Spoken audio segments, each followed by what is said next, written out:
Hello everyone. चलो भाई, आज का क्लास हम कमेंस करते हैं और अगला क्लासिफिकेशन की तरफ बढ़ते हैं। We are discussing the very first chapter of companies act, जिसको प्रिलिमिनरी कहते हैं, जिसमें सिर्फ सेक्शन 1 है और सेक्शन 2 है। Section 1 is about applicability and section 2 में बहुत सारी डेफिनेशंस हैं जो एक एक करके हम पढ़ रहे हैं। तो कंपनीज कितनी तरीके की होती हैं, उनके क्लासिफिकेशन में we are proceeding forward. But क्योंकि हमने अभी लास्ट क्लास में हमारे पढ़ा था about private company, about public company and a lot more, तो एक उससे जुड़ा हुआ holding subsidiary and all that, उससे जुड़ा हुआ एक question I want to discuss with you. पर उससे पहले भाई आपको गाइडेंस देना बहुत ज़रूरी है। हमारे पास जो डिस्क्रिप्टिव क्वेश्चंस होते हैं बच्चों, डिस्क्रिप्टिव क्वेश्चंस, वो दो तरीके के होते हैं। वो दो तरीके के कौन से होते हैं? एक होते हैं डायरेक्ट डिस्क्रिप्टिव क्वेश्चंस और दूसरे होते हैं case based questions. Case based questions मतलब कुछ ना कुछ कहानी आपको बताई गई है और उसके बेसिस पे क्या किया गया है, आपसे कुछ सवाल पूछा गया है तो आपको उसको आंसर देना है, राइट? फिलहाल हम इसका डिस्कशन कर रहे हैं, केस बेस्ड क्वेश्चन।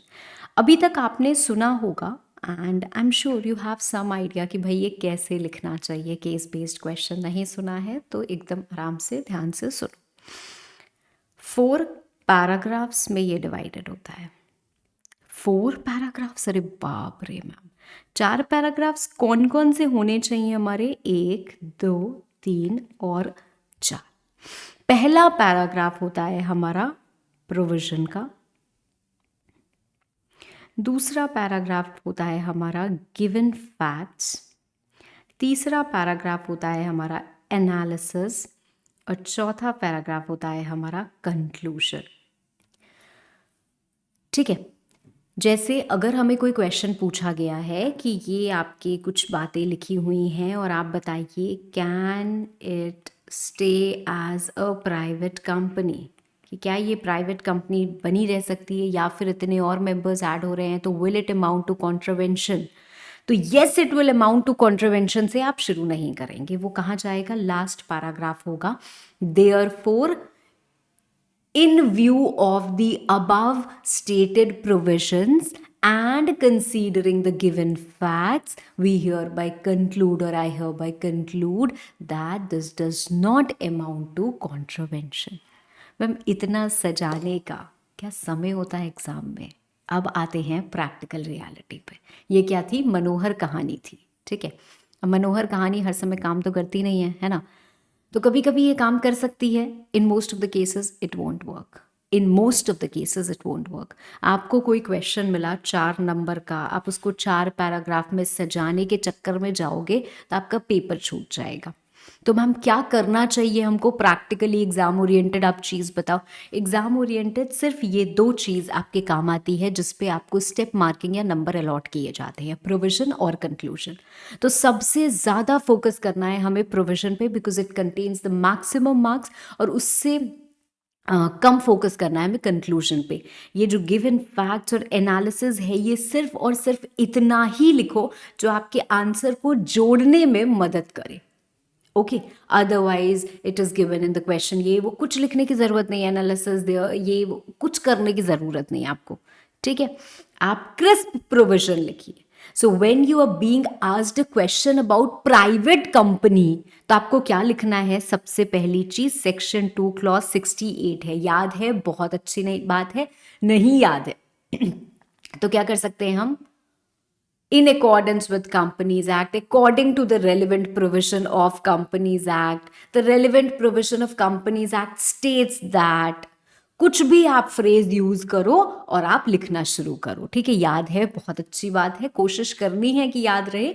नहीं याद है तो इस तरीके से क्या करना है? यू हैव टू, हाँ, सहारा लेके आगे बढ़ना है, ठीक है। तो सेक्शन 2 क्लॉज 68 के हिसाब से प्राइवेट कंपनी क्या होती है? Private company which bye it's articles restricts, limits, prohibits, ये तीनों केसेस लिखे हमने। उसके बाद हम क्या लिखेंगे? हाउ एवर, ऐसे लिख सकते हो, how ever while counting the limit of 200 following persons are excluded. अब यहाँ पे 2 लाइन लिखोगे, joint holders are counted as one member, और दूसरा present employees or the employees who were formerly in employment who have now ceased to be in employment, या जिस भी language में आपको समझ में आए, मैंने कीवर्ड्स हमेशा हाईलाइट किए हैं, ठीक है, तो they are excluded from counting the limit of 200. अब आप कंक्लूड करोगे, hence in view of the above provision since these members are employees they are not counted in the limit of 200, hence it does not amount to contravention. बात समझ में आई? अभी तो मैंने question भी नहीं बोला, आंसर भी नहीं बोला, तरीका बताया है लिखने का. अगर ऐसा लिखोगे तो आपको अच्छे मार्क्स मिलेंगे, ठीक है, क्योंकि स्टेप मार्किंग होती है तो कभी क्या मैं आराम से बोल सकती हूँ कि अगर 5 नंबर का क्वेश्चन है तो आप बढ़िया आंसर लिख के आइए, आपको 5 में 5 भी मिलेंगे, ठीक है. ऐसा नहीं है कि यार थ्योरी पेपर है हर जगह 1-2 नंबर तो कट ही जाएगा. This is not business studies. You just right proper answers, crisp. पूरा प्रोविजन लिखना ज़रूरी है, पूरा प्रोविजन लिखना ज़रूरी है, कीवर्ड्स के साथ प्रोविजन लिखना ज़रूरी है, and thereafter you conclude. और कंक्लूजन ऑब्वियसली सही होना चाहिए, ठीक है. तो चलो एक यहाँ पे क्वेश्चन देखते हैं. ये देखो, आपको एक प्राइवेट कंपनी की हेडिंग में ये क्वेश्चन मिलेगा. Everyone look, you can look at the screen. आप क्वेश्चन बाद में अपना फाइंड आउट कर सकते हो कि कहाँ है. प्राइवेट कंपनी, हाँ, पहले चैप्टर में हमारे प्राइवेट कंपनी का ये क्वेश्चन है. MNP लिमिटेड, मैम ये तो पब्लिक कंपनी है. अरे देखो तो सही, ठीक है. MNP limited is a registered public company having the following. पूरा पढ़ते हैं, अगर कुछ एरर होगी तो वी विल रेक्टिफाई इट, ठीक है. उनके डायरेक्टर और रिलेटिव हैं 18, ठीक है. एम्प्लॉयज़ हैं 26 जो शेयर्स होल्ड कर रहे हैं उनके. एक्स एम्प्लॉयज़ 15, मतलब जब वो एम्प्लॉय थे तो उनको शेयर्स अलॉट हुए थे, अब वो एम्प्लॉय नहीं रहे, they have ceased to be the employees of the company. Members holding shares 7 × 214, मतलब ये एक्चुअली जॉइंट होल्डर्स हैं. मतलब अगर हम 200 की लिमिट वाली बात करें तो इनको हम 7 ही काउंट करेंगे, इनको हम 14 काउंट नहीं करेंगे. और बाकी मेंबर्स कितने हैं? 137. अब हमसे क्वेश्चन क्या पूछा गया है? The board of directors of MNP Limited proposes to convert the company into a private limited company. Ma'am क्या ये conversion possible है? Yes, conversion का process क्या होता है ये हम बाद में पढ़ेंगे, but conversion is absolutely possible. तो convert तो आप कर सकते हो, पर convert करने में क्या होगा भाई? आर्टिकल्स में वो रिस्ट्रिक्शन लिमिटेशन आ जाएगा कि आपकी कंपनी में 200 से ज़्यादा मेंबर्स नहीं हो सकते. तो अगर आपकी कंपनी में 200 से ज़्यादा मेंबर्स है तो भाई आप कन्वर्ट नहीं कर सकते, या तो आप मेंबर्स को रिड्यूस करो तब आप कन्वर्ट कर सकते हो. तो अब हमको देखना पड़ेगा, ठीक है. Referring to the provisions of companies act advise whether the company can be converted into a private company and whether existing number of members need to be reduced for the proposed private company. तो अब हमको answer कैसे लिखना है? वही जैसे मैंने आपको बताया. सबसे पहले आप क्या करोगे? लिखोगे कि प्रोविजन क्या है. प्रोविजन को कभी भी हम लंबे लंबे पैराग्राफ्स में नहीं लिखेंगे, जितना हो सके तोड़ तोड़ के. अब ये आप बोलो मैम ये भी पैराग्राफ तो बदल गया, नहीं, ये बस लाइन चेंज की है हमने, वही चीज चल रही है, क्योंकि हमें लिखने का तरीका ऐसा ही होना चाहिए हमारा. हमें पॉइंट्स में जितना हम लिख सके वैसे लिखना है, ठीक है. तो private company means a company having prescribed number of prescribed minimum paid up share capital and which by its articles limits the number of members to 200. Ma'am बाकी 2 लिखने की जरूरत नहीं, बाकी 2 भी लिखना है, ठीक है. भूल जाओ यहाँ पे क्या लिखा है. कई बार क्या होता है, we copy the answers as suggested, ठीक है. तो सजेस्टेड के हिसाब से ही तो मैम तब तो बहुत ही अच्छी बात है. नहीं, कभी सजेस्टेड ये बोल देता है, कभी वो बोल देता है, ठीक है. तो हमें अपना फोकस क्लियर रखना है. हमने पूरी प्राइवेट कंपनी की डेफिनेशन लिखी, उसके बाद ये हमारा ज़्यादा इंपॉर्टेंट फोकस है, क्योंकि इसी के बेस पे हम सारी कैलकुलेशन करने वाले हैं, ठीक है. तो यहाँ पे हमें क्या करना है? 2 और मोर पर्सन्स, उनको हम एक मेंबर काउंट करेंगे. ये लोग इंक्लूड नहीं होंगे when counting the limit of 200. तो अकॉर्डिंगली हमारे पास कितने नंबर ऑफ मेंबर्स हैं जो एक्चुअली लिमिट में इंक्लूड होंगे.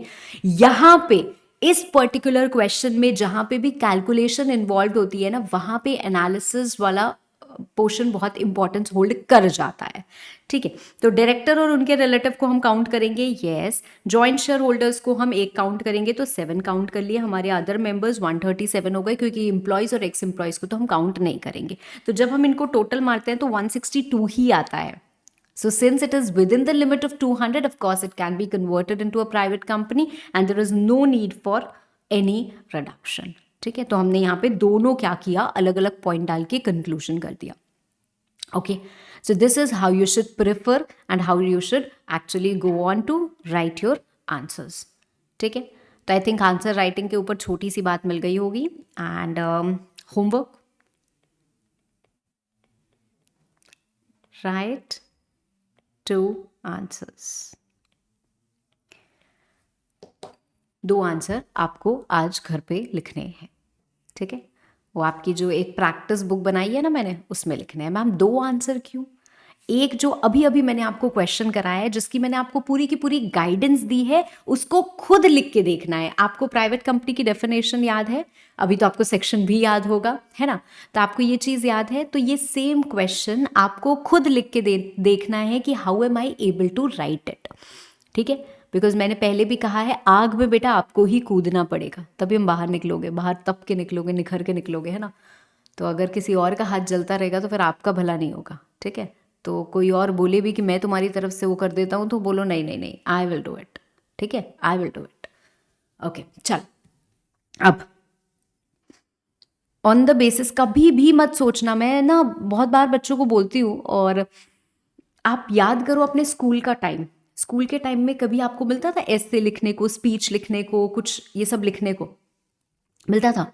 तो हम क्या करते थे? आज का ज़माना, आज के तो जो जनरेशन होगी वो महागुड़गोबर होगी मुझे लगता है, क्योंकि ये एआई वेआई जो आ गया है ना आजकल, क्या करते हैं सब ऐप खोलते हैं और वहाँ पे टाइप कर देते हैं और एक लंबा चौड़ा ऐसे निकल के आ गया और वही आपने सबमिट कर दिया। तो आज की जनरेशन की तो जाने ही दो, आप अपनी बात करो। जब आप स्कूल में थे और आपको कोई डिबेट, कोई ऐसे कुछ भी लिखने को मिला, अब आप क्या करोगे? अगर आपने वो खुद लिखा, आपकी राइटिंग स्किल बढ़ती है। अगर आपने भैया, दीदी, पापा, मम्मी इन लोगों को बोल दिया ऐसा, यार लिख दो ना भैया, लिख दो ना, और किसी और ने आपको टीप के लिख के दे दिया और आपने ऐसे ही वही टीप लिया, तो क्या होगा? कुछ नहीं होगा, कुछ नहीं होगा, ट्रस्ट में कुछ नहीं होगा। अब मैं ज्ञान दे के क्या करूंगी? स्कूल का टाइम तो निकल गया ना। बट ट्रस्ट में आपका दिल भी जानता है कि अगर आप वैसे बच्चे हो जिसने बार बार वो ऐसे खुद लिखे हैं, तो आपकी राइटिंग स्किल बढ़ गई है। और जिसने किसी को कॉपी किया है उसको कोई भला नहीं हुआ है, कोई भला नहीं हुआ है। देख देख के अगर किसी को लगता है कि किसी का भला हो जाएगा, तो कुछ नहीं होगा। तो इसीलिए अगर आपको लगता है कि मैम आप डिक्टेट कराओ और हम लिख लेंगे, तो बेटा आपका कोई भला नहीं होगा, क्योंकि एग्जाम में मैं डिक्टेट कराने नहीं आऊंगी। तो अगर आपको सच में अपनी राइटिंग स्किल डेवलप करनी है, तो हर दिन एक क्वेश्चन का होमवर्क आपको करना ही करना है, और ये आपको खुद करना है। आप लिखो, ओके। गाइड करने के लिए मैं हूं, हर कदम पे मैं हूं, पर लिखना आपको खुद पड़ेगा। अगर आपको टीपना है यार, मैम लिखवाओ ना, लो लिखो, लिखा तो है यहाँ पे, लिख लो, कॉपी कर लो। Will it help you? It will not help you, it will actually not help you. So I want you to write. हाँ, अगर आपके अंदर इतना डिसिप्लिन और ऑनेस्टी नहीं है कि नहीं मैम हम तो नहीं लिख पाएंगे, तो बेटा सोच लो, शायद गलत कोर्स में आए हो। क्योंकि यहाँ पे सबसे ज़्यादा जिस चीज़ की ज़रूरत है वो क्या है? Consistency and discipline, self discipline, self motivation, ये सब बहुत ज़रूरत है। ऐसे आपके प्रोफेशनल कोर्स है भाई, है ना। तो चलो, आई होप सब बच्चे लिखेंगे। जहाँ पे हाँ लगता है कि लैंग्वेज लॉ की बहुत डिफ़िकल्ट है और वहाँ पे सिंप्लीफाई करके लिखवाने की ज़रूरत है, तो मैं लिखवाऊँगी, ठीक है।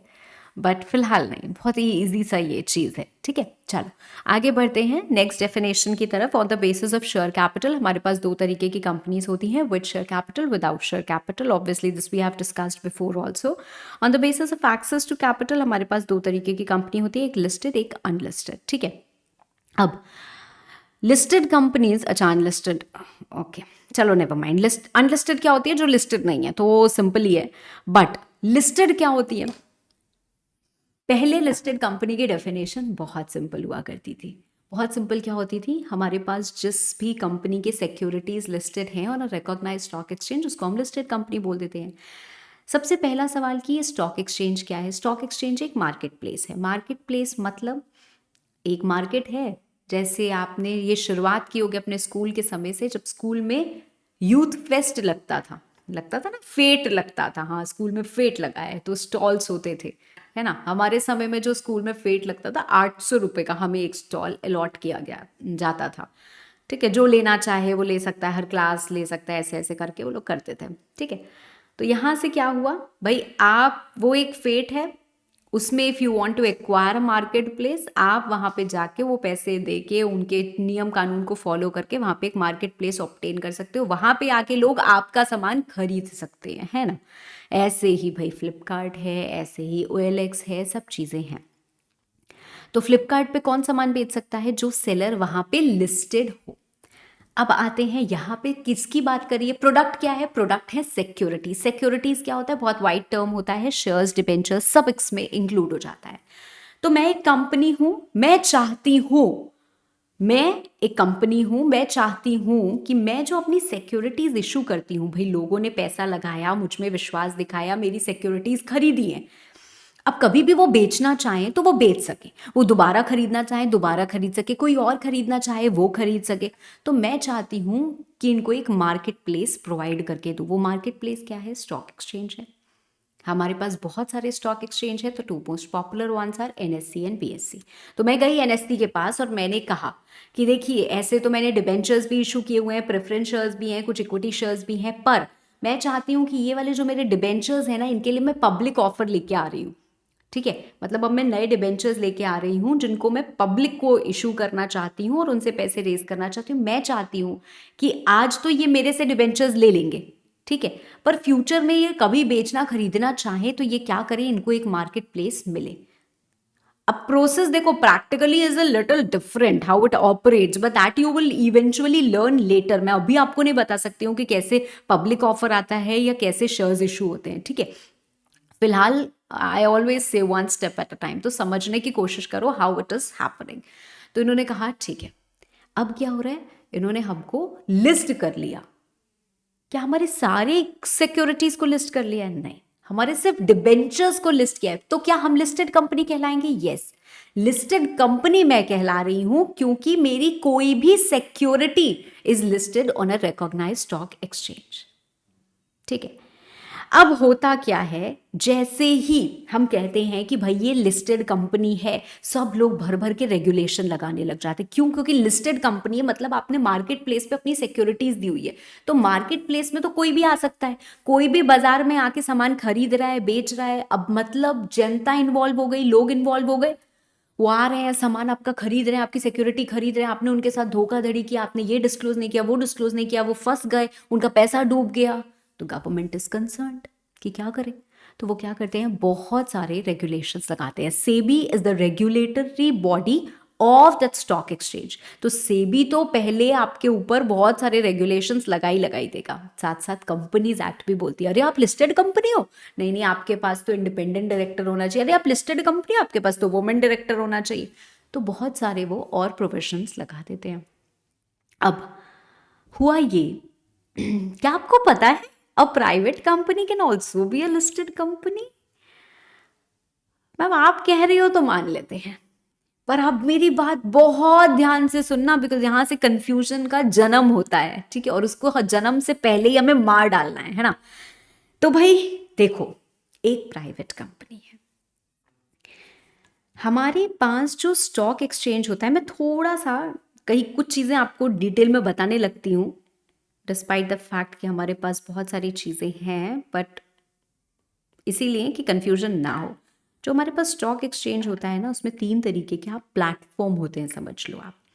एक होता है मेन बोर्ड, एक होता है SME, और एक होता है IGP। IGP is innovators growth platform. Innovators growth platform, हमारे पास सेबी के कुछ रेगुलेशंस हैं जिसके हिसाब से परमिट किया गया है कि एक प्राइवेट कंपनी, आप पब्लिक ऑफर तो दे ही नहीं सकते हो, मतलब आपने प्राइवेटली या तो हम पब्लिक ऑफर देते हैं या तो हम प्राइवेटली शेयर्स दे देते हैं लोगों को, है ना। तो आपने प्राइवेटली क्या किए होंगे, कुछ डिबेंचर्स इशू किए, इनकी लिस्टिंग परमिट होती है, इनकी लिस्टिंग परमिटेड होती है, तो आपने करा ली, ठीक है। अब क्या हो रहा है भाई, यहाँ पे हम रिटेल इन्वेस्टर्स नहीं चाहते, यहाँ पे एंजल इन्वेस्टर्स वगैरह आप समझ लो, उनको ढूंढने के लिए उनको काम करता है, ठीक है, अलाउड है, बस इतना याद रखो। मतलब एक प्राइवेट कंपनी अपने डिबेंचर्स, डेट सिक्योरिटीज, कुछ डेट सिक्योरिटीज, ठीक है, कुछ डेट सिक्योरिटीज की लिस्टिंग करा सकती है एक प्लेटफॉर्म पे ऑन स्टॉक एक्सचेंज। अब इन्होंने ये लिस्टिंग करा ली, ये लिस्टिंग करा ली, करा सकते हैं ना, अलाउड है, ठीक है। प्राइवेट कंपनी और लिस्टिंग नहीं करा सकती है, बट ये अलाउड है, क्योंकि आप पब्लिक ऑफर नहीं दे सकते। लिस्टिंग कराने का मतलब आपने मार्केट प्लेस में अपने वो सिक्योरिटीज को झोंक दिए, कोई भी आ रहा है, कोई भी खरीद रहा है, कोई भी बेच रहा है, तो पब्लिक ऑफर ही हो गया ना, पब्लिक इन्वॉल्व हो गई, पब्लिक से खरीद रहे। पब्लिक ऑफर मतलब क्या होता है, आप ऑफर मतलब क्या होता है, हम दिखा रहे हैं मेरी सिक्योरिटी खरीद लो खरीद लो खरीद लो, जनता को दिखा रहे, जनरल पब्लिक को दिखा रहे, मार्केट प्लेस पे लगाने का मतलब यही हो गया। तो पब्लिक प्राइवेट कंपनी नहीं करा सकती है, पर ये केस अलाउड रहता है। तो अगर उन्होंने ये लिस्टिंग करा ली, तो हमने कहा आप तो प्राइवेट, आप तो लिस्टेड कंपनी बन गए, अब आप ये भी फॉलो करो, वो भी करो, वो भी करो, वो भी करो। हाय हाय, ये तो प्राइवेट कंपनी मर जाएगी यार, कैसे करेंगे इतने कंप्लायंसेस। तो हमने कहा रुको, आपको सेबी पे आप गए हो, स्टॉक एक्सचेंज पे गए हो, तो सेबी की बातें जो होंगी वो तो आपको माननी पड़ेगी। हाँ, कंपनीज एक्ट के हिसाब से हम आपको एग्जेम्प्ट कर दे रहे हैं, मतलब हम आपको बोल दे रहे हैं कि आप लिस्टेड कंपनी ही नहीं हो, क्योंकि वो एसेंस तो आ नहीं रहा है ना, वो नमक मिर्च मसाला तो आ नहीं रहा है ना।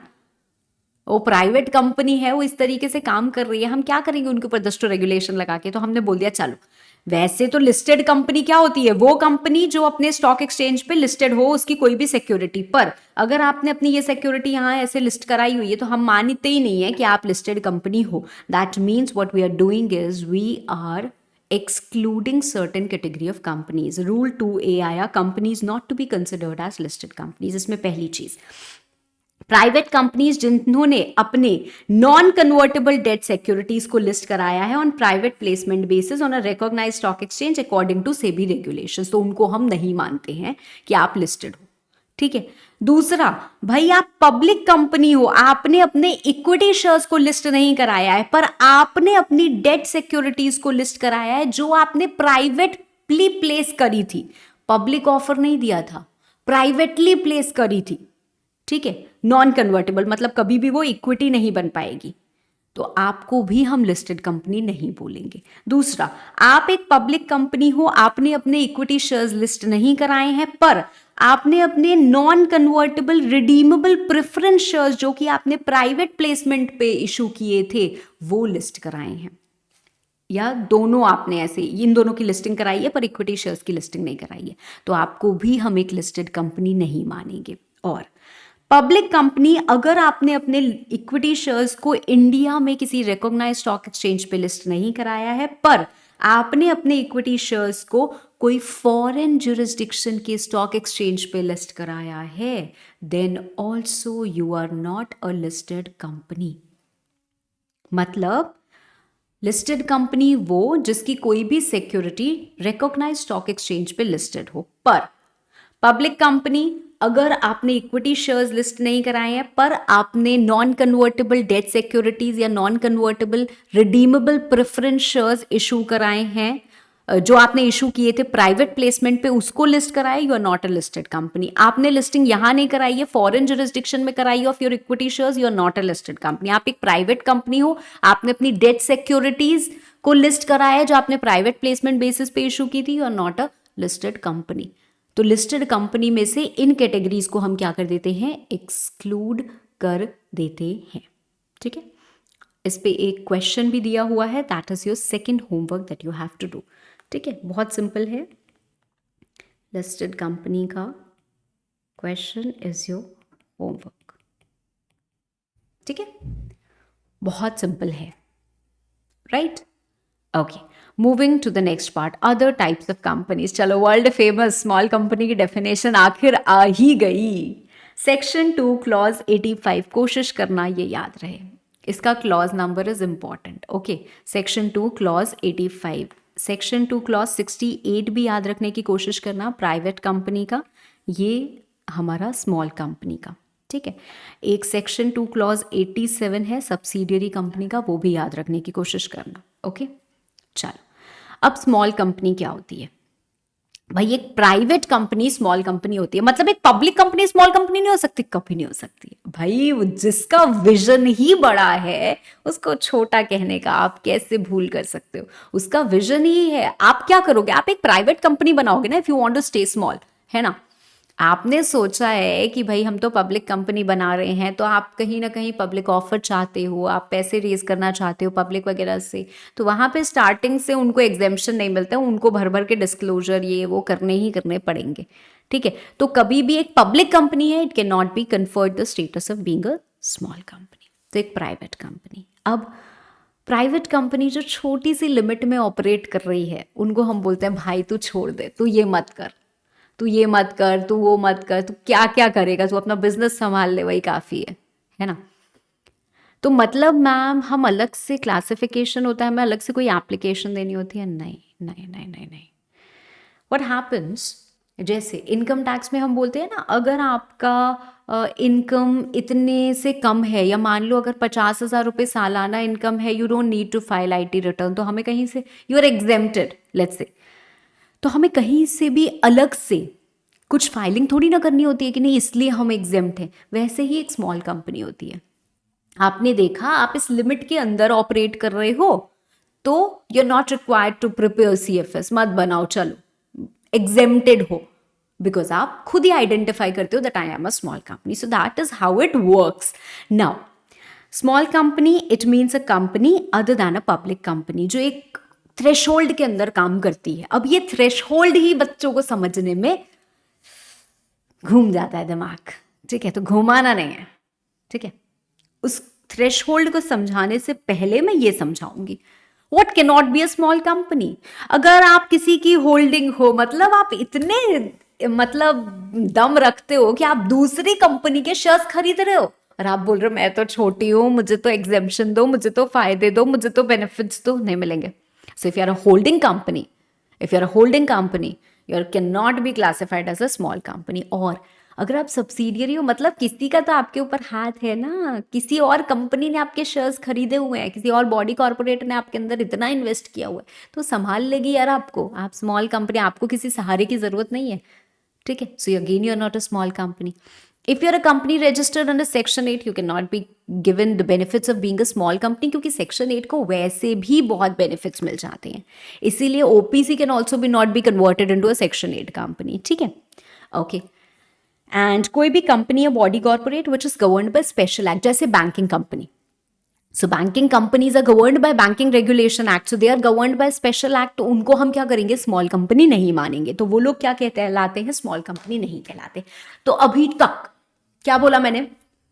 एक प्राइवेट कंपनी जो किसी थ्रेशोल्ड के अंदर अंदर काम कर रही है, उसको हम बोलते हैं स्मॉल कंपनी।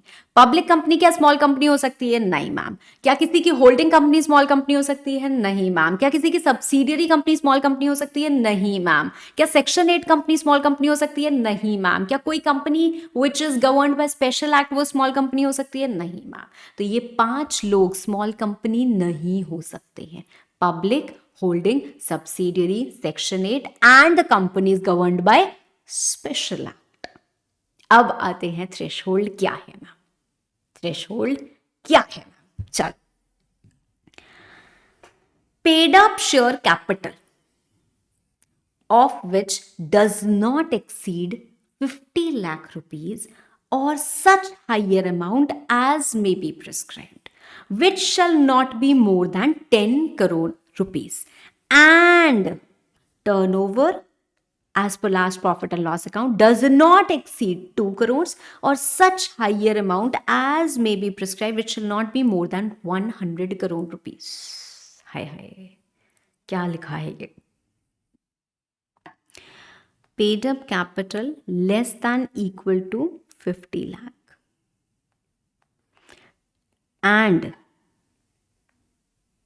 ऐसे नहीं लिखती मैं, यहां लिखती हूं, and turnover less than equal to 2 crore, ठीक है। अगर ये दोनों क्राइटेरिया पूरा होगा तो हम उसको स्मॉल कंपनी बोलेंगे। अब इसके आगे ना एक बात और लिखी है, क्या लिखा है?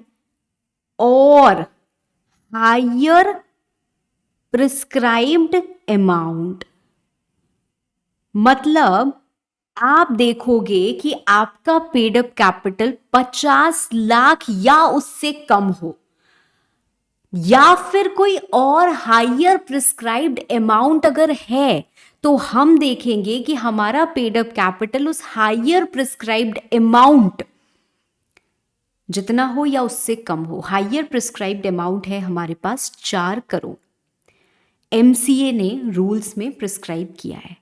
मतलब अब हमारे पास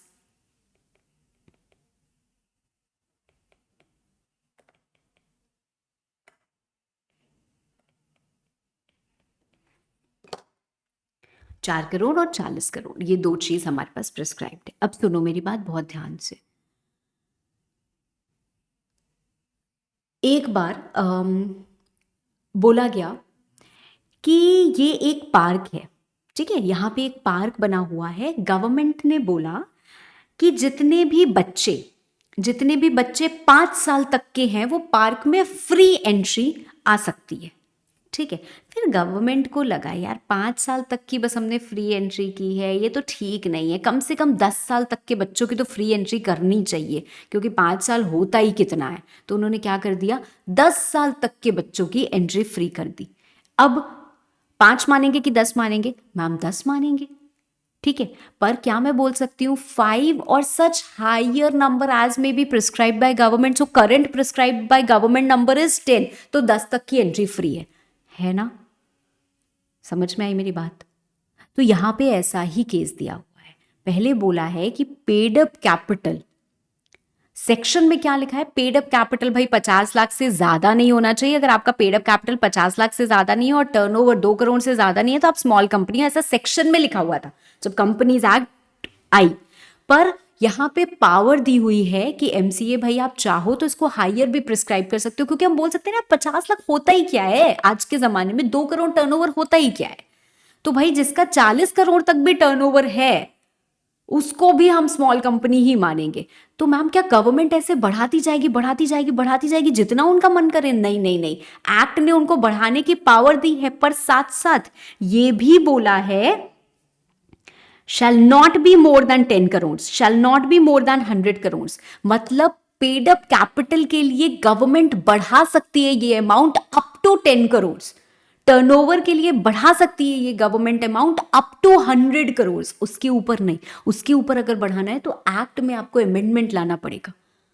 समझ में आई मेरी बात? तो स्मॉल कंपनी क्या है? एक कंपनी जिसका की paid up share capital 50 lakh से एक्सीड ना करता हो, or such higher amount as may be prescribed, the maximum amount that may be prescribed is 10 crores, and जिसका turnover should not exceed 2 crores or such higher amount as may be prescribed, the maximum amount that can be prescribed is 100 crore.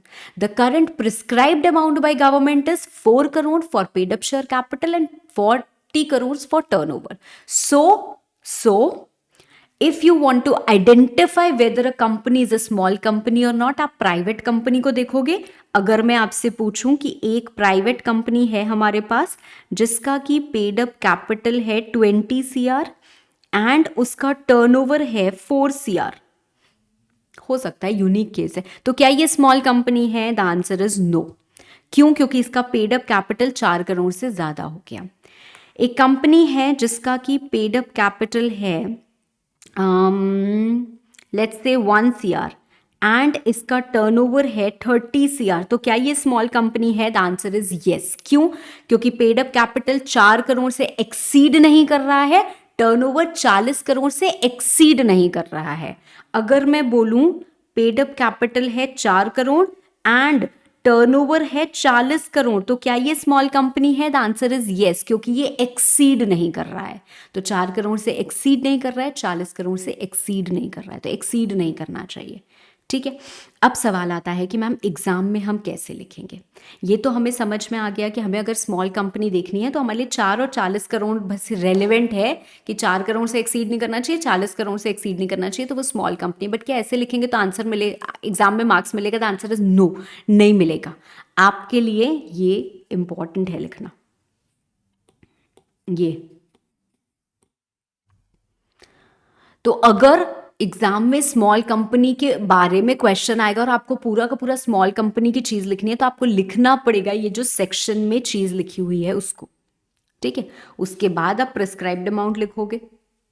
That is how your answer will be complete, ठीक है। चलो, moving to the next question, next type of company, section 8 company. Section 8 company क्या होती है? Charitable objects के लिए जो बनाई जाती है। Example Reliance foundation. ये क्यों बनी है? चैरिटेबल ऑब्जेक्ट्स को प्रमोट करने के लिए, to promote commerce, art, science, education, sports, research, environment, religion, social welfare, ठीक है। तो ये सब करने के लिए भाई जिनके पास बहुत पैसा हो जाता है वो क्या करते हैं? सेक्शन 8 कंपनीज बनाते हैं और चैरिटेबल ऑब्जेक्ट्स के लिए भी कुछ काम करते हैं। अब चैरिटेबल ऑब्जेक्ट्स के लिए जब आप काम करना शुरू करते हो ना, तो प्रॉब्लम ये होती है कि डोनेशंस भी बहुत मिलती हैं। मैम ये प्रॉब्लम कहाँ है? ये तो अच्छी बात है ना, बट डोनेशन से आप अपनी जेबें नहीं भर सकते हो। आप अच्छे कॉज के लिए कुछ काम कर रहे हो, आपने उसमें पैसा लगाया है, लोग भी उसमें पैसा लगा सकते हैं, गवर्नमेंट ग्रांट दे सकती है आपको और जगह से डोनेशंस मिल सकती है। सो when you get all that, you have accumulated a lot of funds, maybe you have collected a fund of 20 lakhs for a financial year, आपने 20 लाख रुपए लोगों से जमा करवाए, आपको डोनेशंस वगैरह मिली। अब 20 लाख में से आपके खर्च हुए for any promotion of sports या कुछ भी 10 लाख रुपए, तो 10 लाख रुपए बच गए। 10 लाख रुपए का प्रॉफिट कमाया इस सेक्शन 8 कंपनी ने, हाँ या ना? उसको हम प्रॉफिट नहीं बोलते, उसको हम सरप्लस बोलते हैं। पता है आपको, एनपीओस बोलते हैं। अब ये क्या बांट सकते हैं? आपस में बांट लो यार, बहुत प्रॉफिट हुआ है, 10 लाख का प्रॉफिट हुआ है, आपस में बांट लेते, पार्टी करते हैं। कर सकते हैं क्या? नहीं कर सकते। तो ये जो कंपनी है, such company intents to apply its profit and promoting its objects. मतलब जो आपका पर्पस है भाई, जो आप प्रमोट करने वाले हो अपना ऑब्जेक्ट, वही आप करोगे। You will not distribute dividend to your members. आप मेंबर्स में डिविडेंड बांटोगे नहीं, ठीक है।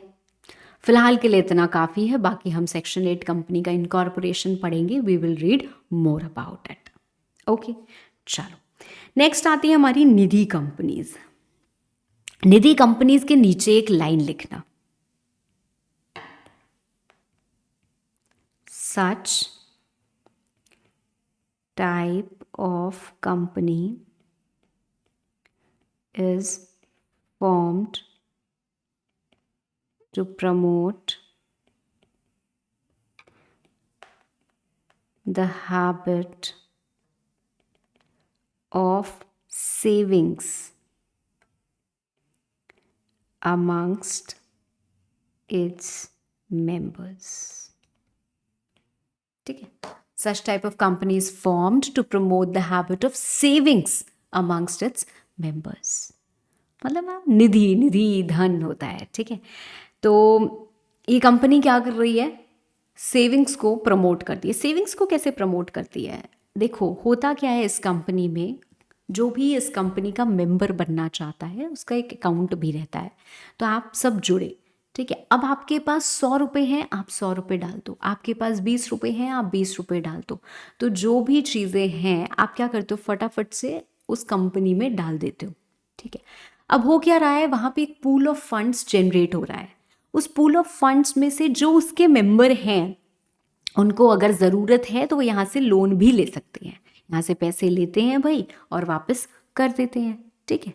तो आपको भी ज़रूरत है, आप भी ले सकते हो। तो ये सिर्फ मेंबर्स के लिए होता है, उस कंपनी से जो जुड़े हुए हैं, जो उस कंपनी के मेंबर्स हैं, उनके लिए ही होता है। अब होता क्या था ना पहले कि जगह जगह ऐसी कंपनीज खुल गई साउथ में, this are very popular in south India, okay. So जगह जगह ऐसी कंपनीज खुल गई। अब लोग आ रहे हैं और पैसे लगा रहे हैं, पैसे डूब जा रहे हैं क्योंकि लोगों से पैसे, लक्ष्मी चिट फंड एक मूवी में आया था, हेरा फेरी आई थिंक, है ना। तो लोगों से बोला जा रहा है यार पैसे लगाओ पैसे लगाओ पैसे लगाओ, लोग लेके भाग जा रहे हैं। तो बोला गया नहीं यार ऐसे तो नहीं, ऐसे लोग हमारे बेवकूफ़ बन रहे हैं, ठीक है, उनके पैसे डूब रहे हैं। तो गवर्नमेंट ने कहा हम निधि कंपनीज अलाउ करते हैं, निधि कंपनी या म्यूचुअल बेनिफिट सोसाइटी हम इसको बोलते हैं, पर अब क्या करना पड़ेगा ना, आपको एक एप्लीकेशन देनी पड़ेगी। हम सारी जांच पड़ताल जो भी करते हैं उसके बाद हम आपको डिक्लेयर करेंगे कि आप निधि कंपनी हो, तभी आप निधि कंपनी का बिजनेस कर सकते हो, ठीक है। सो अब इसकी जो सेक्शन 406 में आइडियली इसकी बातें या इसके रिलेटेड चीज़ें हैं, इनफैक्ट रूल्स में सारी चीज़ें हैं निधि कंपनीज के, बट हमको पढ़ने नहीं है रूल्स। तो यहाँ पे डेफिनेशन अब थोड़ी सी बदल गई। वैसे इसकी डेफिनेशन थी कि भाई this is a company which is formed for promoting the habit of savings amongst its members. वो आज भी इसका मीनिंग वही है, पर इसकी जो डेफिनेशन है वो थोड़ी सी बदल गई है। और उसमें क्या बोला गया है, means a company which the central government may by notification and official gazette declare to be a निधि। तो सेंट्रल गवर्नमेंट जिसको डिक्लेयर कर देगी निधि, वही निधि कंपनी है, ठीक है। चलो, public financial institution. Now public financial institution is more of learning and less of understanding. Financial institution है, फाइनेंशियल इंस्टीट्यूशंस आपको पता है क्या होते हैं। पब्लिक फाइनेंशियल इंस्टीट्यूशन जब भी हम पब्लिक सेक्टर कहते हैं इट्स रिलेटेड टू गवर्नमेंट, है ना। तो जहाँ पे भी गवर्नमेंट का पैसा लगा होगा वो हमारे पब्लिक फाइनेंशियल इंस्टीट्यूशंस हो सकते हैं। कौन से हैं, LIC है, IDFCL है, UTI है, वो इंस्टीट्यूशंस जिनको सेंट्रल गवर्नमेंट ने 1956 वाले एक्ट में नोटिफाई किया हो, या कोई भी और इंस्टीट्यूशन जिसको गवर्नमेंट नोटिफाई करे बाय कंसल्टिंग RBI। पर एक छोटा सा रूल है, गवर्नमेंट आप किसी को भी नोटिफाई नहीं कर सकते हो एज PFI अनलेस या तो वो सेंट्रल एक्ट या स्टेट एक्ट के तहत बना हो। जैसे LIC कैसे बना है, LIC एक्ट के तहत LIC बना है, या फिर वो एक ऐसा इंस्टीट्यूशन हो जिसमें कम से कम 51% किसके पास हो होल्डिंग, सेंट्रल गवर्नमेंट के पास, स्टेट गवर्नमेंट के पास, या फिर इन दोनों के कॉम्बिनेशन में, ठीक है। तो या तो वो सेंट्रल या स्टेट एक्ट के तहत बना हो अदर देन दिस एक्ट और प्रीवियस कंपनी लॉ, या फिर वो क्या हो एटलीस्ट 51% उसके पास कैपिटल जो हो उसका वो गवर्नमेंट के पास हो। अगर ये कंडीशन फुलफिल होती है along with other conditions या along with other requirements जो भी गवर्नमेंट चाहे, तो भाई आप RBI के साथ मिलके नोटिफाई कर सकते हो ऐसे इंस्टीट्यूशन को टू बी PFI। बट फिलहाल के लिए हमें याद क्या रखना है, पब्लिक फाइनेंशियल इंस्टीट्यूशन में हमें ये 4 चीज़ें याद रखनी है, और 5वां that it can be notified. So these 5 things have to be remembered, LIC, IDFCL, UTI जो पहले थे, एंड अदर इंस्टीट्यूशन विच में बी नोटिफाइड, ठीक है, क्लियर। चलो अब आते हैं government company. Government company is very simple, government का स्टेक होता है, जैसे ONGC, ये क्या है, एक गवर्नमेंट कंपनी। अब गवर्नमेंट का स्टेक होता है मतलब मैम कंपनी का 51% या उससे ज़्यादा, 50% से ज़्यादा नहीं लिखा है। जब हम होल्डिंग सब्सिडियरी का कंसेप्ट पढ़ते हैं तो वहाँ पे क्या है, more than 50%, more than half of voting power. तो 50.01% भी है तो भी वो होल्डिंग कहला जाती है, बट गवर्नमेंट कंपनी में ऐसा नहीं होता है। गवर्नमेंट कंपनी में क्या है, 51% और मोर। तो या तो 51% आपके पास हो, या फिर 52 हो, 53 हो, 51.01 हो, कुछ भी हो, ठीक है। तो नॉट लेस देन 51 हो, ठीक है। 51% और मोर कैपिटल किसके पास होना चाहिए, गवर्नमेंट के पास होना चाहिए। सेंट्रल गवर्नमेंट के पास हो सकता है, या स्टेट गवर्नमेंट के पास हो सकता है, या इन दोनों का कॉम्बिनेशन में मिला के हो सकता है। मैम सेंट्रल गवर्नमेंट के पास है, मान लीजिए अगर हम ONGC की बात करें तो ONGC आज तो नहीं बनी है, बहुत पहले से बनी है। मैम ONGC बनी तब सेंट्रल गवर्नमेंट कोई और थी, फिर कोई और हुई, फिर कोई और हुई, फिर कोई और हुई, फिर कोई और हुई, फिर कोई और हुई, आज कोई और है। तो किसके पास शेयर्स होंगे? क्या गवर्नमेंट बदलती है तो शेयर्स ट्रांसफर करते हैं हम? The answer is no. The shares, if central government का पैसा लगा है उसमें, you understand that central government they have their own treasury जहाँ से वो फंड्स लगाते हैं. तो अगर सेंट्रल गवर्नमेंट का पैसा लगा है तो ONGC शेयर्स इशू करता है in the name of president. सिर्फ president, not the current president, उनके नाम पे नहीं. प्रेसिडेंट मतलब ऑफिस के नाम पे. ठीक है. स्टेट गवर्नमेंट जो मतलब कंपनीज जो स्टेट गवर्नमेंट को शेयर्स इशू करती हैं वो इशू करती हैं गवर्नर के नाम पे. मतलब गवर्नर ऑफ उत्तर प्रदेश वो होगा. ठीक है. तो ऐसे क्या होगा, अब जैसे ONGC की हम बात करें तो सेंट्रल गवर्नमेंट का पैसा लगाया, LIC का पैसा लगाया है, तो प्रेसिडेंट ने पैसा लगाया, मतलब प्रेसिडेंट के नाम पे शेयर्स हैं. I think 58% shares are with the president. ठीक है. तो इस तरीके से हमारे शेयर्स इशू होते हैं. ओके. नाउ वैसे तो यहाँ पे क्या लिखा है, 51% of paid up share capital, पर अगर DVR है, differential voting right shares issue होते हैं, तो वहाँ पे शेयर कैपिटल की जगह हम वोटिंग पावर ले लेंगे. ठीक है. तो ये चीज़ थोड़ी सी मैं आपको समझा ही चुकी हूँ ना. And includes a company which is a subsidiary company of such government company. अब मान लो सेंट्रल गवर्नमेंट के let's say 58% shares, central government holds 58% shares of ONGC. ONGC holds 60% shares of let's say कोई एक कंपनी, जैसे Coal India has a lot of subsidiaries, तो वो भी हो जाती हैं.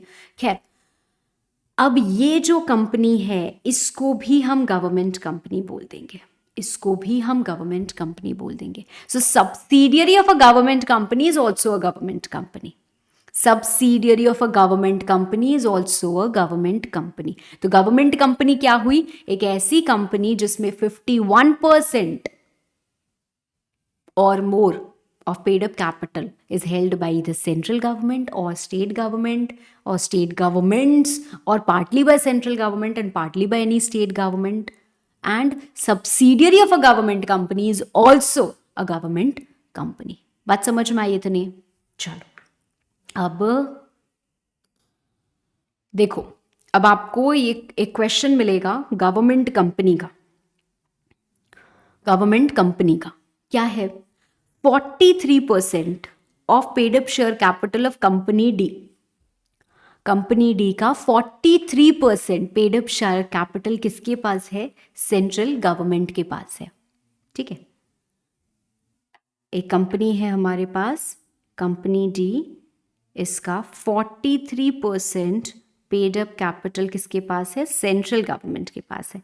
And 8% by PFI like LIC. ठीक है.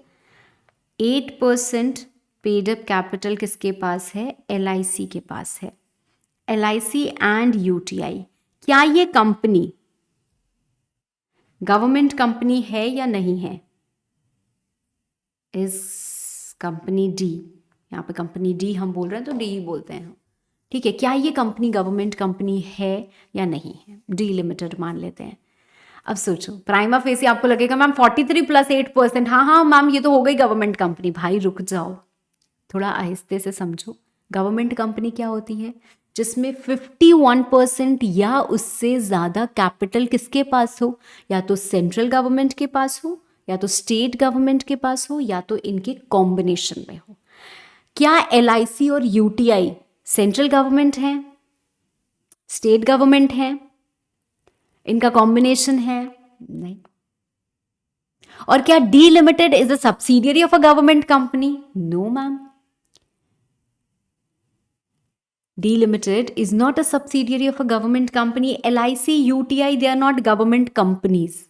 ठीक है. तो अगर LIC 60% शेयर्स होल्ड कर रही है तो भी वो गवर्नमेंट कंपनी होगी. अभी हम फिलहाल ये भी नहीं स्टैब्लिश कर रहे हैं. ठीक है. तो आप समझो ये लोग क्या हैं, 8% shares are held by LIC and UTI which are PFI। ये सेंट्रल या स्टेट गवर्नमेंट नहीं है, तो PFI कितना होल्ड कर रहा है उसको हम कंसिडर नहीं करेंगे वाइल डिटरमाइनिंग या आइडेंटिफाइंग कि ये गवर्नमेंट कंपनी है या नहीं है। तो ये गवर्नमेंट कंपनी नहीं है। अब हमने किया क्या, ये हमारा आया पैराग्राफ 1 जो हमारा मेन प्रोविजन है, और ये सेकंड आया हमारा पैराग्राफ 2, ये पूरा का पूरा समझ लो आप, जो हमारा कंक्लूजन है।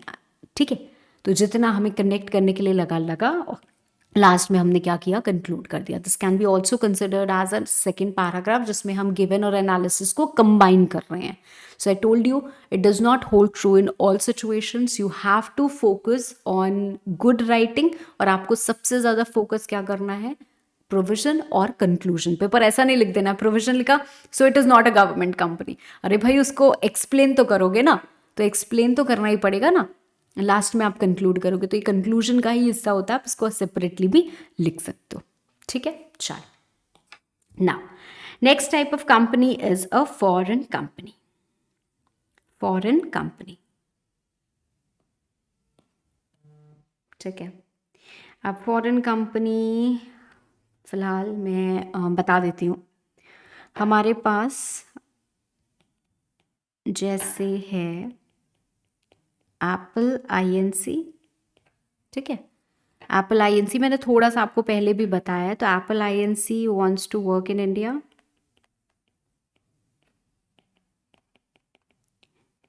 अब इन्होंने क्या किया, इन्होंने खोल लिया एप्पल इंडिया प्राइवेट लिमिटेड। तो ये क्या बन गई, एक इंडियन कंपनी बन गई, हाँ या ना। अब इसको क्या करना पड़ेगा, सारे के सारे इंडियन लॉज फॉलो करने पड़ेंगे इंक्लूडिंग कंपनीज एक्ट 2013, है ना, क्योंकि ये तो एक इंडियन कंपनी बन गई। बट मान लो सपोजिडली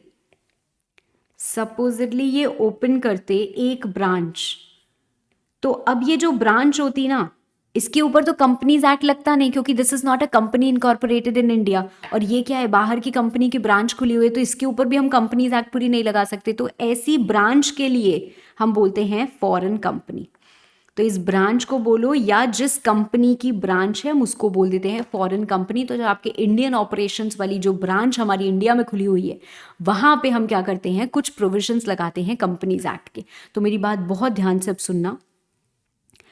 फॉरेन कंपनी का मतलब क्या होता है, कोई भी कंपनी या बॉडी कॉर्पोरेट। बॉडी कॉर्पोरेट क्यों, क्योंकि Apple INC is a body corporate, ठीक है। तो कोई भी कंपनी या बॉडी कॉर्पोरेट जो इंडिया के बाहर बनी है। अब इंडिया के बाहर बनी हो और बाहर ही काम कर रही हो तो हमें कोई फर्क ही नहीं पड़ता, you are just a company outside India for us, right. But we identify you as a foreign company if you work in India. आप इंडिया में बिजनेस एक्टिविटी कर रहे हो, तो इंडिया में अगर आप काम करोगे, so what is going to happen is, आप इंडिया के रिसोर्सेज यूज कर रहे हो, आप इंडिया के पीपल से इंटरैक्ट कर रहे हो, आप इंडिया के लोगों से पैसे रेज कर रहे हो, तो भाई government will be concerned over here ना। तो वो लोग क्या करेंगे, वो आपके ऊपर रेगुलेशन लगाएंगे। तो क्या हो रहा है, एक कंपनी या एक बॉडी कॉर्पोरेट जो इंडिया के बाहर बनी है, which has a place of business in India, जिसने एक प्लेस ऑफ बिजनेस स्टैब्लिश की है इंडिया में, मतलब एक ब्रांच ऑफिस खोला है, वेदर बाय इटसेल्फ और थ्रू एन एजेंट। जैसे मैंने बोला था ना, एप्पल INC ऐसा भी तो कर सकती है कि वो क्या करे, एक एजेंट अपॉइंट करते, वो एजेंट घूम घूम के बेच रहा है, तो उसने एजेंट जहां रहता है वही प्लेस ऑफ बिजनेस हो गई, क्योंकि एजेंट के थ्रू आप काम करा रहे हो। या फिर आपने कोई ऑफिस खोला, वो प्लेस ऑफ बिजनेस हो गई। अब ये ऑफिस आप फिजिकली भी खोल सकते हो और इलेक्ट्रॉनिक मोड से भी खोल सकते हो।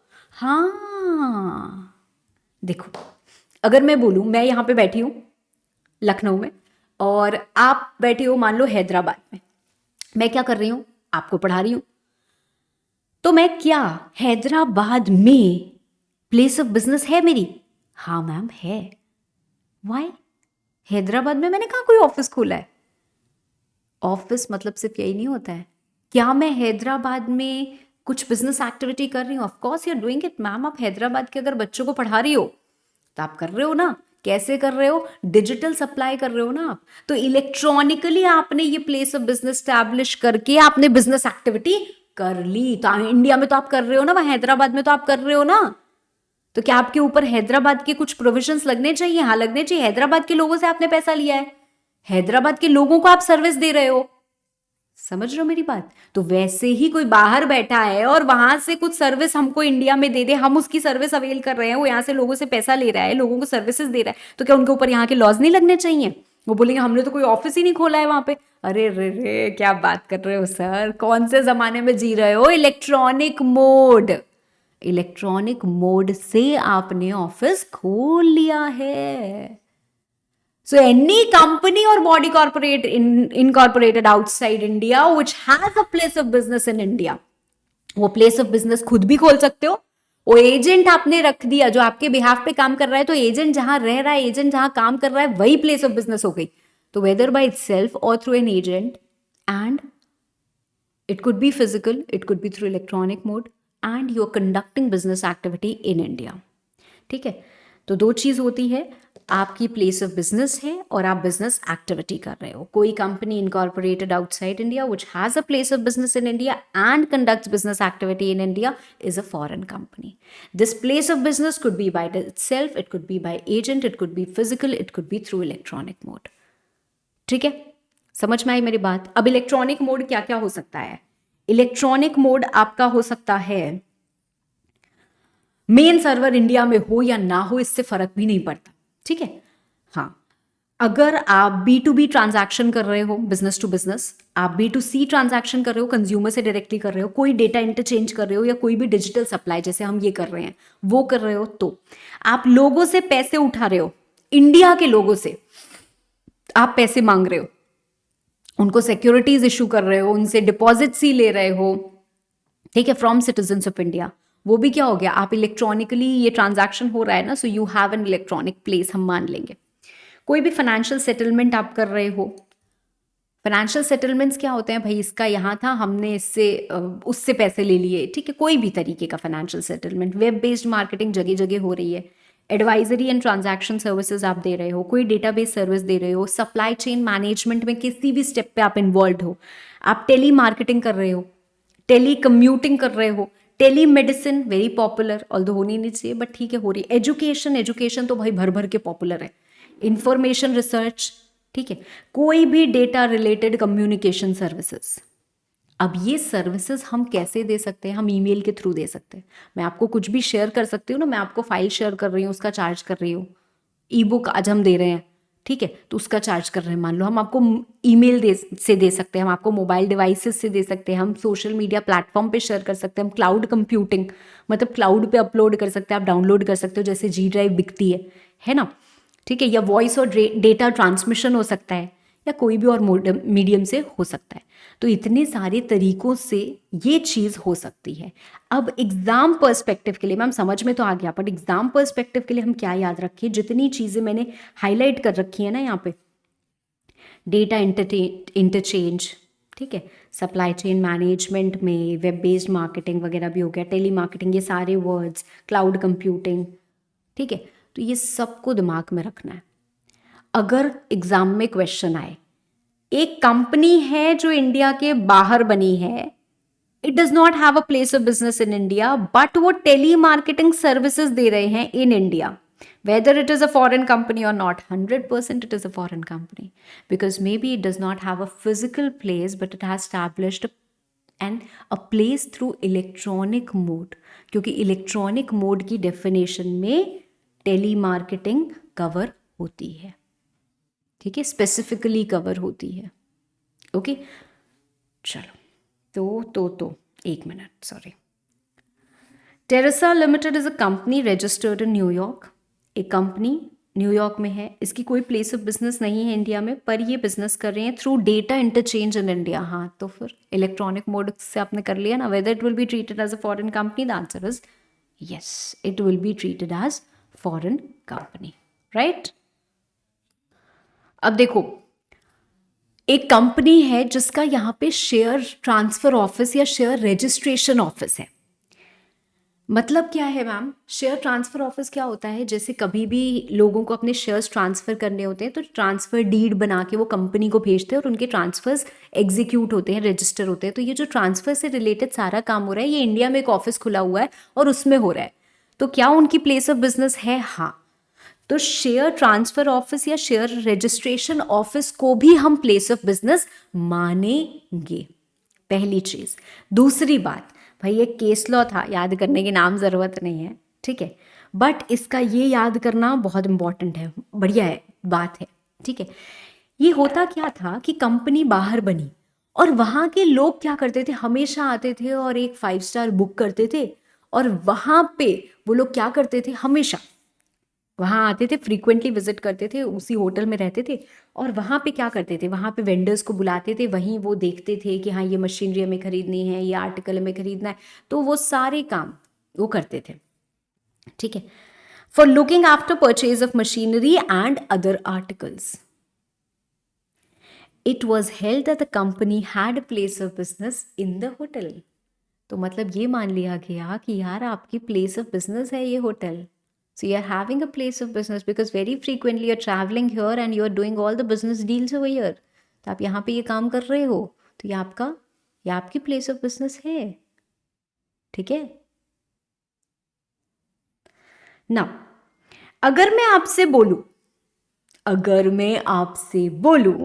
कि भाई एक कंपनी है हमारे पास, कंपनी इनकॉर्पोरेटेड आउटसाइड इंडिया, पर इस कंपनी के जितने शेयर होल्डर्स हैं वो सारे के सारे क्या हैं, but all shareholders are Indian, सबके सब इंडियन है। ऐसा हो सकता है ना, मान लो कल को आप लोग बहुत अच्छे से पढ़ लिख जाओगे, आप लोगों का मन ना लगे इंडिया में, आपने सोचा चलो इंडिया के बाहर चलते हैं, इंडिया के बाहर के एक कंट्री है जहाँ के लॉज वगैरह बड़े सही है हमारे लिए, तो हम वहां जाके क्या करेंगे, एक कंपनी बनाएंगे और काम करेंगे।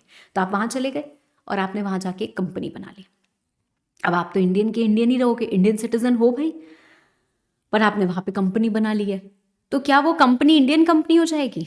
वो कंपनीज एक्ट में रजिस्टर नहीं हुई है, वो वहां के लॉज फॉलो करेगी कि कंपनीज एक्ट फॉलो करेगी? वो वहीं के लॉज फॉलो करेगी। So just because all the shareholders are Indian, it doesn't make that company an Indian company, right? Likewise, if all the shares of an Indian company are held by foreigners, it does not make it a foreign company. ठीक है, तो ये बात याद रखनी है, ठीक है। It will still be a company incorporated outside India if it has place of business, ये लिख लो, in India and conducts business activity in India. It will be called as foreign company. It will be called as foreign company. ठीक है, इतनी बात समझ में आई?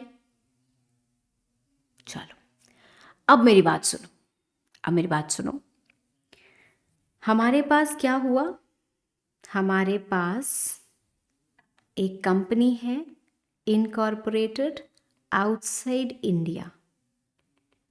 इन्होंने क्या किया, एक यहाँ पे ब्रांच खोली है ना, ब्रांच ऑफिस खोला, तो इसको हमने क्या कहा, ये प्लेस ऑफ बिजनेस है, और ये क्या कर रहे हैं, यहाँ पे बिजनेस एक्टिविटी कर रहे हैं।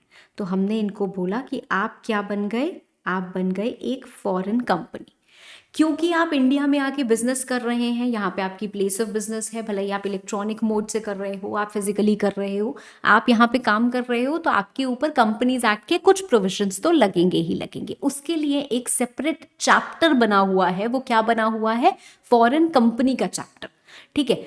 चैप्टर का नाम है कंपनीज इनकॉर्पोरेटेड आउटसाइड इंडिया, ठीक है। तो because all the companies incorporated outside India are not foreign companies, but all foreign companies are definitely incorporated outside India. तो वो कंपनीज जो इंडिया के बाहर बनी हैं और उनका ब्रांच ऑफिस है, मतलब उनकी प्लेस ऑफ बिजनेस है एंड वो बिजनेस एक्टिविटी कर रही हैं, वो फॉरेन कंपनी होती हैं। इनके लिए रैदर एक सेपरेट चैप्टर बना हुआ है कंपनीज एक्ट का, ठीक है। तो अब हम आते हैं फॉरेन कंपनी के उस पे, अरे जस्ट अ सेकेंड, हाँ ठीक है। सेक्शन 92 एक एनुअल रिटर्न का सेक्शन है, we will study later, but ये भी फॉरेन कंपनी पे लग जाता है। इसके अलावा इस कंसेप्ट से पहले सेक्शन 380, ये हमारे कंपनीज इनकॉर्पोरेटेड आउटसाइड इंडिया का ही सेक्शन है। सेक्शन 379 से 393A तक आई बिलीव, राइट, वो हमारे फॉरेन, वो कंपनीज इनकॉर्पोरेटेड आउटसाइड इंडिया का जो चैप्टर है उसके सेक्शंस हैं। ये सारे सेक्शंस हमें नहीं पढ़ने हैं, हमें इसका ये एक पोर्शन पढ़ना है छोटा सा, और छोटी छोटी बातें पढ़नी है। So whatever we have to study that only we will study, okay. Section 380 lays down the documents the foreign company has to deliver to ROC. पढ़ने नहीं है। सेक्शन 380 बताता है कि अगर आप एक कंपनी इनकॉर्पोरेटेड आउटसाइड इंडिया हो, आपने एक नई ब्रांच खोली यहाँ पे, जब आपने ब्रांच खोली या आप कुछ बिजनेस एक्टिविटी आपने करना शुरू किया, तो आपको यहाँ पे जो आरओसी न्यू दिल्ली है उनके पास क्या करने होते हैं, अपने कुछ डॉक्यूमेंट्स को फाइल करना होता है कि भाई मैं बाहर की कंपनियों में यहाँ आके बिजनेस कर रही हूँ, तो मेरे ऊपर ये कंपनीज एक्ट के प्रोविजंस लग रहे हैं, ठीक है, हम अपने डॉक्यूमेंट्स आपको दे रहे हैं। तो ये सेक्शन बताता है कि आपको कौन कौन से डॉक्यूमेंट्स देने हैं। सेक्शन 381 बताता है कि आपको क्या क्या अकाउंट्स मेंटेन करने पड़ेंगे, आपको ये भी बुक्स बनाने हैं, वो भी बुक्स बनाने हैं, क्या क्या बनाने हैं, क्या क्या चीज़ें करनी है, तो वो सेक्शन 381 हमको बताता है। इसके साथ साथ और भी एप्लीकेबिलिटी है हमारे सेक्शंस की, बट इतनी हमें पढ़नी नहीं है, so will not get into that. जो एक बात आपको याद रखने की ज़रूरत है वो है concept of deemed Indian company, concept of deemed Indian company. देखो, आप 3 फ्रेंड्स हो, 3 फ्रेंड्स, सोच लो कोई 3 फ्रेंड्स के नाम अपने मन में, वो 3 फ्रेंड्स गए इंडिया के बाहर, वहाँ पे आपने एक कंपनी बनाई। कुछ टाइम बाद आपको लगा यार इंडिया में भी मार्केट प्लेस बहुत अच्छी है, so let's go to India, और हम इंडिया में एक ब्रांच ऑफिस खोलते हैं। तो यहाँ पे आके आप काम करने लग गए। ये फॉरेन कंपनी हुई कि नहीं हुई? यस मैम, कंपनी इंडिया के बाहर बनी है, वो आके इंडिया में प्लेस ऑफ बिजनेस स्टैब्लिश करके काम कर रहे हैं, तो ये क्या हो गई, एक फॉरेन कंपनी हो गई। अब हमने देखा यार आप तो एक ऐसी फॉरेन कंपनी हो, आपका सारा का सारा जो पेड अप शेयर कैपिटल है वो 3 इंडियन सिटीजन्स होल्ड कर रहे हैं। सारा का सारा share capital 3 Indian citizens hold कर रहे हैं, मतलब मेजर पैसा इंडियन सिटीजन्स का उस कंपनी पे लगा है, मेजर पैसा इंडियन सिटीजन्स का उस कंपनी में लगा है। तो गवर्नमेंट ने बोला यार आपको फॉरेन कंपनी वाले सारे प्रोविजंस तो मानने ही मानने पड़ेंगे, साथ साथ हम कुछ और प्रोविजंस को प्रिस्क्राइब कर सकते हैं, वो भी आपको मानने पड़ेंगे, एज इफ आप एक इंडियन कंपनी ही हो। तो जैसे इंडियन कंपनी ये प्रोविजंस मानती है, वैसे आपको भी ये प्रोविजंस मानने पड़ेंगे। Get my point? So listen, where not less than 50% of paid up capital, मतलब 50% या उससे ज्यादा paid up capital. Paid up capital कैसा? प्रेफरेंस प्लस इक्विटी, दोनों को जोड़ दो, अगर आया प्रेफरेंस प्लस इक्विटी 100 करोड़, तो 50 करोड़ या उससे ज्यादा का पेड अप शेयर कैपिटल उस फॉरेन कंपनी का एक या एक से ज्यादा इंडियन सिटीजन्स होल्ड करते हैं, या फिर वो कंपनीज होल्ड करती हैं जो इंडिया में बनी हैं, या इनके कॉम्बिनेशन में होल्ड करते हैं। तो ऐसी कंपनी को अपने इंडियन बिजनेस के लिए इस चैप्टर के प्रोविजन से तो कंप्लाई करना ही करना पड़ेगा। मतलब फॉरेन कंपनी वाले तो जितने प्रोविजंस हैं वो तो आपको मानने ही मानने पड़ेंगे, and you also have to comply with some other provisions जिसको प्रिस्क्राइब किया जाए as if it were a company incorporated in India, ये मानते हुए कि भाई आप एक इंडियन कंपनी हो, आप इनकॉर्पोरेट हुए हो इंडिया में, ठीक है। तो इसको हम एक तरीके से डीम्ड इंडियन कंपनी का भी कंसेप्ट बोलते हैं। तो अगर आपसे एग्जाम में ऐसे शॉर्ट नोट पूछ लिया जाए that right a short note on deemed Indian company.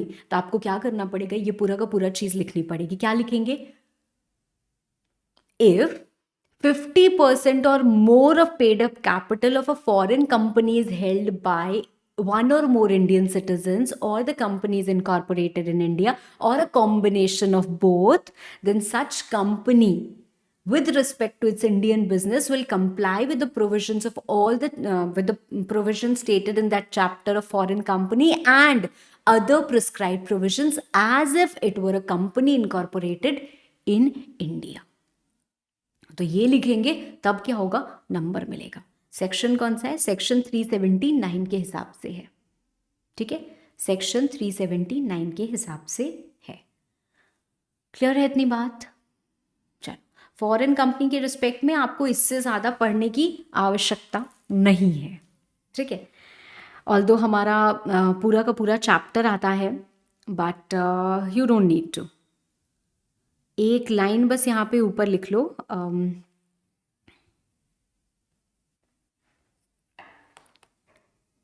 the provisions which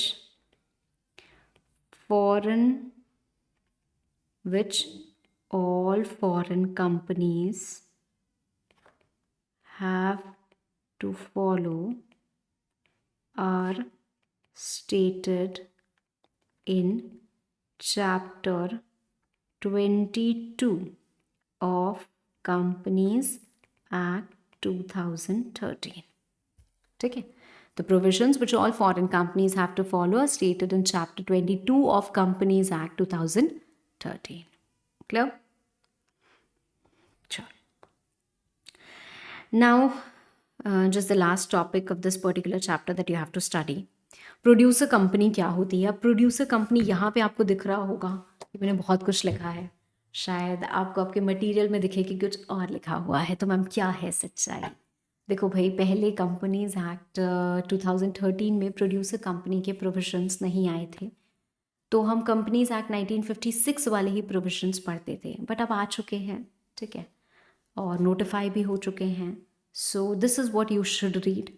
producer company ideally होती क्या है? प्रोड्यूसर कंपनी हम legally recognized body of farmers and agriculturalists with the aim to improve the standard of their living and ensure a good status of available support, income and profitability। भाई हमें पता है India में बहुत ज़्यादा farmers वगैरह क्या होते हैं, एक्सप्लॉइट होते हैं। वो मेहनत कर रहे हैं, बना रहे हैं, और उनको क्या मिल रहा है, उतनी सर्विसेज नहीं मिल रही हैं, उतनी एडिक्वेट चीज़ें नहीं मिल रही हैं। तो ये प्रोड्यूसर कंपनी जो है इसी कंसेप्ट के साथ इंट्रोड्यूस किया गया है, इसी कंसेप्ट के साथ आए हैं। अब इसमें होता क्या है, देखो ये मेंबर्स के बेनिफिट के लिए बन रहा है। ठीक है, अब पहले हमारे पास जैसे कोऑपरेटिव सोसाइटीज़ होती थी ना, तो समझ लो कि ये कहीं ना कहीं एक हाइब्रिड है, एक प्राइवेट कंपनी और कोऑपरेटिव सोसाइटीज़ के बीच में।